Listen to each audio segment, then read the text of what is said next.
बोल साईड कुठेच अलिबागला. तू सांगितल्याप्रमाणे सगळं सेटिंग करायला आलं. आपलं काम झालं? हो.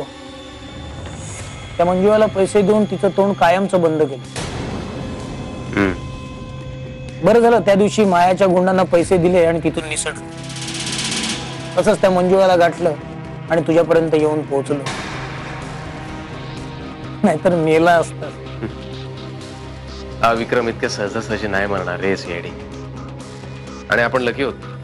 बघ ना त्या दिवशी सुद्धा तू वेळेत पोहोचलास आणि सगळं सुरळीत झालं. टेन्शनचं काय कारण नाही ना? काही काळजी करण्याचं कारण नाही. नाही पण गाफील राहून नाही चालणार. योग्य ती काळजी घेतलीच पाहिजे. त्या दिवशी पण बघितलंस ना ती माया अचानक कशी टपकली ते. खरंय. तू त्या मायावर वॉच ठेव आणि सावध राहा. कधीही काहीही होऊ शकतं, कळलं? ठीक आहे नंतर बोलतो.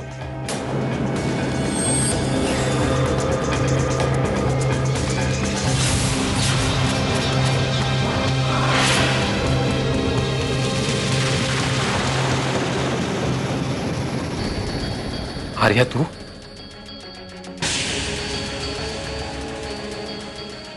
कोणाशी बोलत होतास तू आणि कोणाला कोणापासून सावध राहायला सांगत होतास? रोहित बोल. मी सीआयडी शी बोलत होतो आणि त्याला मायाताईंपासून सावध राहायला सांगत होतो. का? अगं म्हणजे आता कसं आहे की तूच बघ ना, मायाताईंनी सीआयडीला किडनॅप केलं, मग त्याला मारहाण करवली गुंडांकडून आणि त्याच्याकडून वधवून घेतलं ना जे काय हवं ते. आणि आता त्यांचा अपमान झालाय तर त्या बदला घेण्याच्या दृष्टिकोनातून काहीही करू शकतात. म्हणून मी त्या मायाताई असं का करतायत ना मला काहीच कळत नाहीये. जाऊ दे नाही काय, असू दे. असतो एखाद्याचा स्वभाव. आपण नाही लक्ष द्यायचं, त्याला हवं तसं वागू द्यायचं. आर्या अगं तू नको एवढी काळजी करूच. हा नको टेन्शन, मी आहे ना.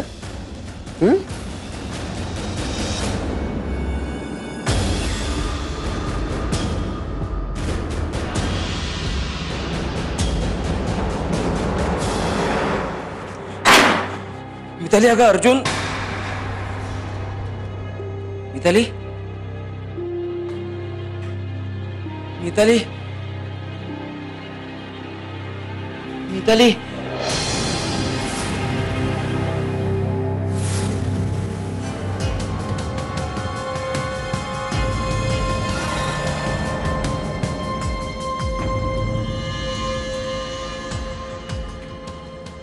प्रिय अजय,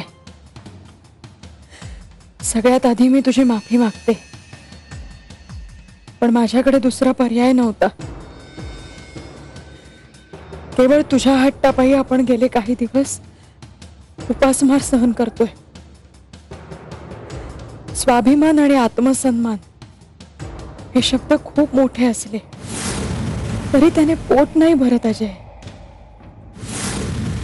मी गेले काही दिवस जो त्रास आणि हाल काढले ते खरंच खूप असह्य झाले होते. शेवटी मी तुला न विचारता मायाताईंना फोन केलाय आणि त्या माझ्या मदतीला धावून आले. मी त्यांच्यासोबत घरी जाते. तू पण प्लीज इथे निघून ये. यातच आपलं भलं आहे. तुझी मिताली.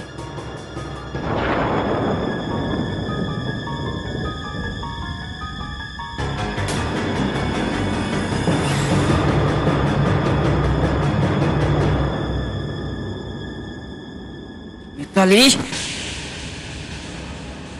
मदत घेतली ती पण कोणाची, तर ताईची. दुसरं कोणी मिळालं नाही का तुला? आत्मसन्मान, स्वाभिमान यांनी पोट भरत नाही म्हणे.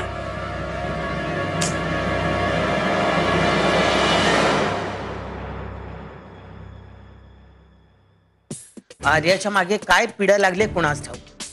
कोणतंही काम निर्विघ्न पारच पडत नाहीये. हो ना, साखरपुड्यामध्ये सुद्धा केवढी विघ्न आली. अर्चना, दादा कुठे दिसत नाही, कुठे बाहेर गेलाय का? हो, मला सुद्धा दिसला नाही तो. कुठे गेला ग? हो नाही म्हणजे म्हणजे म्हणजे काय? अगं उत्तर द्यायची ही काय पद्धत झाली का? काय ग, बाहेर गेलाय का कुठे? नाही म्हणजे या प्रश्नाचे दोनच उत्तर असू शकतात, हो किंवा नाही. काय ग? हो म्हणजे ते बाहेर गेलेत अलिबागला. अलिबागला? अलिबागला कशाला? अचानक कसलं तरी काम निघालं. अलिबागला कसलं काम? ते काय मला सांगितलं नाही त्यांनी. संध्याकाळपर्यंत परत येतो म्हणाले.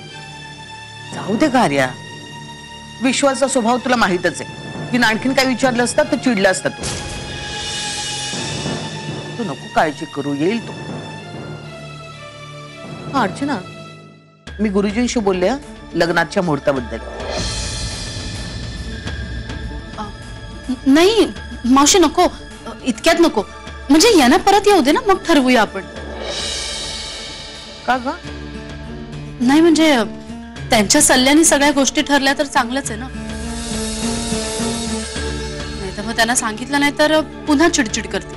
चे ग, घरातली सगळी कामं मीच ठरवत असते. तो तर कायम म्हणत असतो, घरातल्या कोणत्याही प्रकरणात मला अडकवू नकोस. म्हणून म्हटलं लग्नाचा मुहूर्त काढून ठेवूया. नाही पण मावशी, तरी पण यांना येऊ दे ना, मग आपण ठरवूया. अर्चना, तू काही लपवतेस का माझ्यापासून?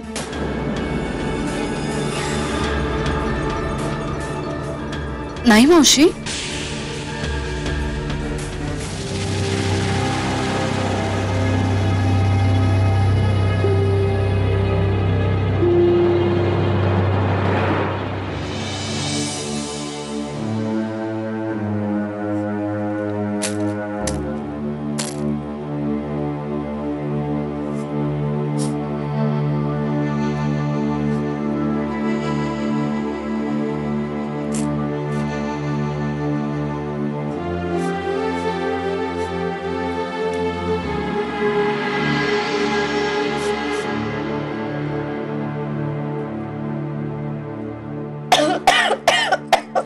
सावकाश.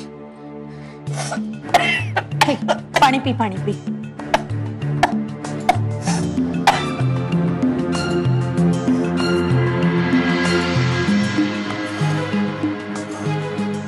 काय ग स्वतःची अवस्था करून घेतलीयस तू मिताली. अगं या घरातनं गेलीस तेव्हा कशी होतीस आणि आता काय झालंय ग तुझं?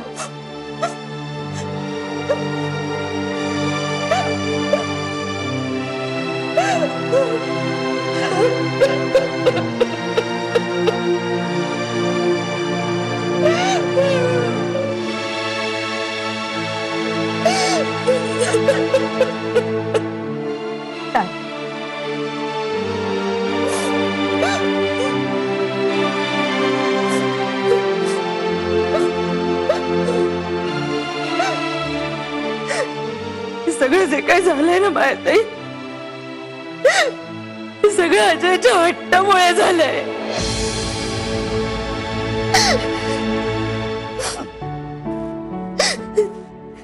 या घरातून त्याच्या बरोबर बाहेर पडले तेव्हा सांगत होते मी त्याला, पण माझं एक ऐकायला तयार नाही.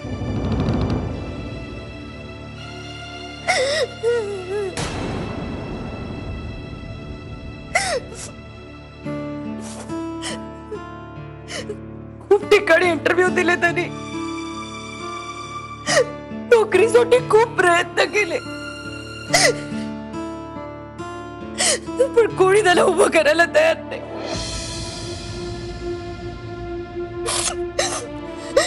जे कोणी ओळखीचे पाळखीचे होते त्यांच्याकडे थोडेफार पैसे उधार घेतले, तर त्यांनी पण पाठ फिरवली.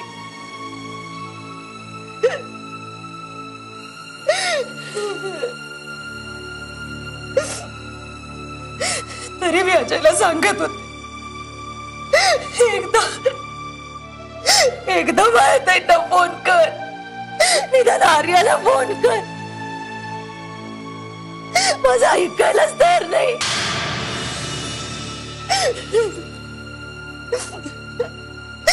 तुमचा विश्वास नाही बसणार माहिती.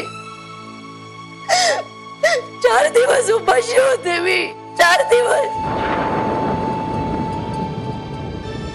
पोटात अन्नाचा कण नव्हता माझ्या.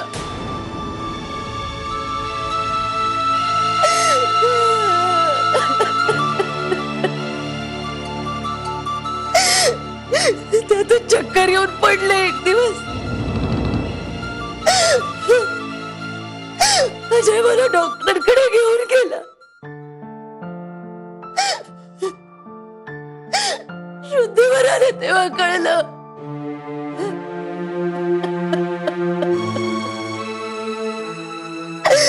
माझं बाळ गेलं माहिती. माझं बाळ.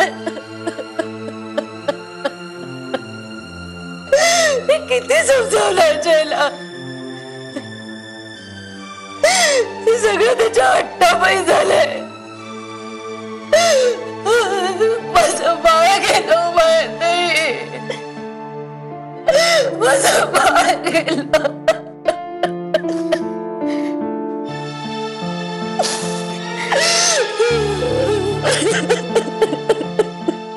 मिताली नको गरडूस.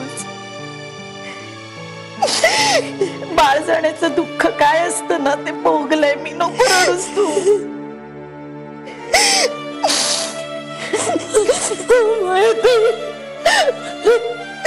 मला तर परत रस्त्यावर नाही यायचंय. मला परत रस्त्यावर नाही यायचंय. तुम्ही अजयला समजायला एकदा.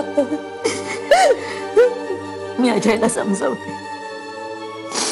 तू नको रडूस. हा, तू आता इथून कुठेही जायचं नाहीयेस. इथेच थांबायचंयस. तुझ्या डोळ्यात ज्या माणसामुळे अश्रू आले ना त्याला मी सोडणार नाही.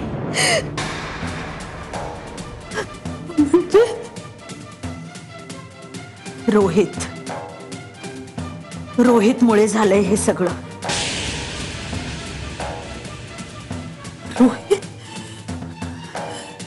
खूप मोठा इतिहास आहे. सावकाशीने सांगेन तुला. फक्त एकच सांगते, आर्या आणि रोहितचा साखरपुडा झालाय.